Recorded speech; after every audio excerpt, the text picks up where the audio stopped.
చాలామందికి ఒక సందేహం ఉంటుంది. ఏమంటే కాశీకి వెళ్ళాము, కాశీ గంగ మేము తీసుకురాకూడదు అని చాలామంది అంటున్నారు. కొంతమంది తీసుకురావచ్చు అని అంటున్నారు. అసలు కాశీ గంగ మనం తెచ్చుకోవచ్చా లేదా? కాశీ నుండి మనం రకరకాలైనటువంటి వస్తువులు తెచ్చుకుంటాం కదా! ఇందులో ఏవి మనం తెచ్చుకోవచ్చు, ఏవి తెచ్చుకోకూడదండి అనేటువంటి విషయాన్ని చాలామంది అడుగుతూ ఉంటారు. ఇది నిజానికి చాలా మంచి ప్రశ్న. కాశీకి వెళ్ళినటువంటి వాళ్ళు కాశీ నుండి ఏమీ తెచ్చుకోకూడదు. మనం తీసుకువెళ్ళినవన్నీ కాశీలో పెట్టేసి రావాలి. ఏమేం తెచ్చుకోకూడదు అంటే మొక్కలు అస్సలు తేకూడదు. అంటే పెరిగేటువంటి జీవం ఉండేటువంటివి ఏవి కూడా కాశీ నుండి తీసుకురాకూడదు. కారణం ఏంటి అంటే అవి కాశీలో పుట్టాయి, కాశీలో చచ్చిపోతాయి. వాటికి మోక్షం వస్తుంది, వాటికి ఇంకో జన్మ ఉండదు.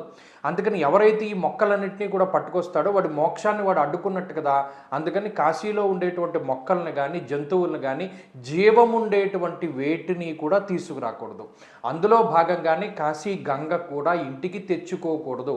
మేము కూడా చాలా కాలం వరకు కాశీ గంగ తెచ్చుకుంటూ ఉండేవాళ్ళం. కానీ ఎప్పుడైతే కాశీ ఖండం మేము చదివేమో, లేదా కాశీక్షేత్ర వైశిష్ట్యము అనేటువంటి ఒక గ్రంథాన్ని చదివేమో, అప్పుడు తెలుసుకున్నటువంటి విషయం ఏంటి అంటే ఆ నీటిలో కూడా అనేక రకాలైనటువంటి జీవరాశులు పెరుగుతూ ఉంటాయి.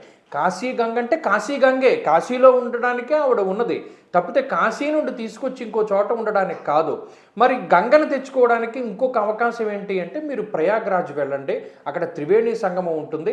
అక్కడ ఉండేటువంటి గంగని మీరు నిరభ్యంతరంగా ఇంటికి తెచ్చుకోవచ్చు. కానీ కాశీలో కాశీ చెంబులు కొనుక్కోవడము, నీళ్లు పట్టినటువంటి టిన్నులను ఇంటికి తీసుకురావడం, ఇటువంటివి ఎప్పుడు చేయకూడదు. ఎందుకు? ఆ నీళ్లలో అనేక రకాలైనటువంటి జీవరాశులు ఉంటాయి, జీవ కణాలు ఉంటాయి. ఆఖరికి అది బ్యాక్టీరియా అయినా ఇంకోటైనా అది కాశీలో పుట్టింది, కాశీలో చచ్చిపోతుంది, ఇంకో జన్మ ఉండదు దానికి. చాలామంది అనుకునేటువంటి పొరపాటు ఏంటి, మహాశ్మశానం కదా అందుకు తేకూడదేమో అనుకుంటారు. కానీ కాదు. మహాశ్మశానం కాశీ, మహాశ్మశానం కానిది ఇది భూలోకంలో. ప్రతిదీ మహాశ్మశానమే. మీ ఇంట్లోనూ అందరిళ్లలోనూ అనేక రకాల జీవరాశులు చచ్చిపోతూనే ఉన్నాయి. కాబట్టి మహాశ్మశానం కాబట్టి తెచ్చుకోకూడదు అనేటువంటి మాట తప్పు.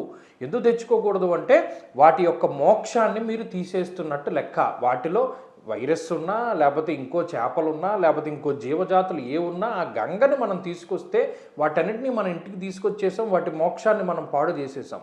అది చేయకూడదు. వాటి మోక్షం వాటిదే. కాబట్టి జీవం ఉండేటువంటి వేటిని తెచ్చుకోకూడదు, గంగను తెచ్చుకోకూడదు. కాశీ వెళ్ళిన వాళ్ళు ఈ విషయాన్ని దృష్టిలో పెట్టుకోవాలి. కాశీక్షేత్రం వెళ్ళినటువంటి వాళ్ళందరూ కూడా చేయవలసినటువంటి ముఖ్యమైనటువంటి పని ఏంటి అంటే పంచక్రోశ యాత్ర. పంచక్రోశ యాత్ర అంటే ఏమిటి అంటే ఒక క్రోసు అంటే 5 క్రోసుల ప్రాంతం కాశీ. ఇప్పుడు చూడండి, మనం ఎక్కడికి వెళ్తాం? మనం అరుణాచలం వెళతాం, అరుణగిరి చుట్టూ ప్రదక్షిణం చేస్తాం. అంటే అరుణగిరే మనకి పరమశివుడు కాబట్టి అరుణగిరి చుట్టూ ప్రదక్షిణం చేస్తాం. అలాగే కాశీ క్షేత్రమే పరమశివుడు, కాశీయే శివుడు, ఆనంద కాననం. ఆయనకే కాశీ అంటే ఇష్టం. సతీ వియోగాన్నైనా ఆయన భరించగలిగాడేమో కానీ కాశీ వియోగాన్ని ఆయన భరించలేకపోతాడు. మీరు కాశీఖండం చదివితే తెలుస్తుంది. అంత ఇష్టం కాశీ అంటే. ప్రతిరోజు ప్రతి పూట శివుడు అలా కాశీలో ఉంటూనే ఉంటాడు. కాశీలో మారువేషంలో తిరుగుతూనే ఉంటాడు, ఆనందిస్తూనే ఉంటాడు. అందుకనే అక్కడ ఆనందేశ్వర మహాదేవ్ అనేటువంటి దేవాలయం కూడా ఉన్నది. అది దర్శించుకుంటే అందరికీ ఆనందం కలుగుతూ ఉంటుంది. ఎవరైనా ఈ కాశీ వస్తే తప్పనిసరిగా 9 రోజుల్లో ఒక్కరోజు మాత్రం పంచక్రోశ యాత్ర పెట్టుకోండి. ఈ పంచక్రోశ యాత్ర జనరల్గా నడుచుకుంటూ 5 రోజులు చేస్తారు. కానీ ఇప్పుడు అంత ఓపికలు లేవు కాబట్టి ఆటో వాళ్ళు తీసుకెళ్తారు. ఏమంటే ఇలా పంచక్రోశ యాత్ర చేయాలి అంటే అది 120 కిలోమీటర్లు ఉంటుంది.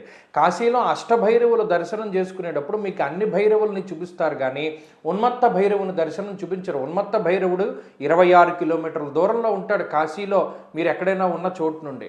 అది కేవలం పంచక్రోశ యాత్రలోనే కవర్ అవుతుంది. అలాగే ఈ పంచక్రోశ యాత్రలోనే అనేక రకాలైనటువంటి దేవాలయాలు, కాశీఖండంలో చెప్పినటువంటి ప్రముఖమైనటువంటి లింగాలు ఇవన్నీ కూడా దర్శనం చేస్తారు. పంచక్రోశ యాత్ర చేసేటువంటి వాళ్ళు ఏం చేస్తారంటే ఓ పులిహారో లేకపోతే పిండో ఏదో ఒకటి వండేసుకుని ఆటోలో పెట్టుకుని ఓ టిన్ను తీసుకుని టిన్లో నీళ్లు పోసుకుని ఒక చెంబు ఇచ్చుకుని వెళ్ళిపోతూ ఉండాలి. ఆ టిన్నులో నీళ్లు వంపుకుంటూ చెంబులో కనబడ్డ లింగం మీదల్లా నీళ్లు పోసుకుంటూ ఆ రోజంతా యాత్ర చేసేస్తే పరమశివుడు ఆనందపడిపోతాడు. అంటే వీడు పంచక్రోశ యాత్ర చేశాడంటే కాశీ చుట్టూ ప్రదక్షిణం చేశాడు కాబట్టి ఎన్నో యజ్ఞయాగాది క్రతువులు చేసినటువంటి పుణ్యాన్ని మీ ఖాతాలో వేసేస్తారు. కానీ మన వాళ్ళకి ఏంటంటే ఇది తెలియదు. పంచక్రోశ యాత్ర చేయకుండా ప్రతిరోజు విశ్వనాథుడి దర్శనం చేసుకోవచ్చు, కానీ రోజు వెళుతూ ఉంటారో మిగతా దేవాలయాలు చూడరు, కనీసం ఇక్కడివి ఉన్నాయనేటువంటి పరిజ్ఞానం ఉండదు. కాబట్టి ఇలా అయినా మీరు తెలుసుకోండి. పంచక్రోశ యాత్ర చేయాలి అని ఆటో వాళ్ళని అడగండి. అందులో మంచి వాళ్ళు, కొద్దిగా అవగాహన ఉన్న వాళ్ళు దొరికితే చక్కగా మిమ్మల్ని 120 కిలోమీటర్లు తిప్పి, దానికి పెద్ద ఛార్జ్ ఏముండదు, అందరూ కలిపి వేసుకుంటే తక్కువే పడుతుంది, అన్నీ చూపించి మిమ్మల్ని మరలా ఎక్కించుకున్నటువంటి ప్రాంతం దగ్గర దింపుతాడు. దానివల్ల పరమశివుడి అనుగ్రహం కలుగుతుంది.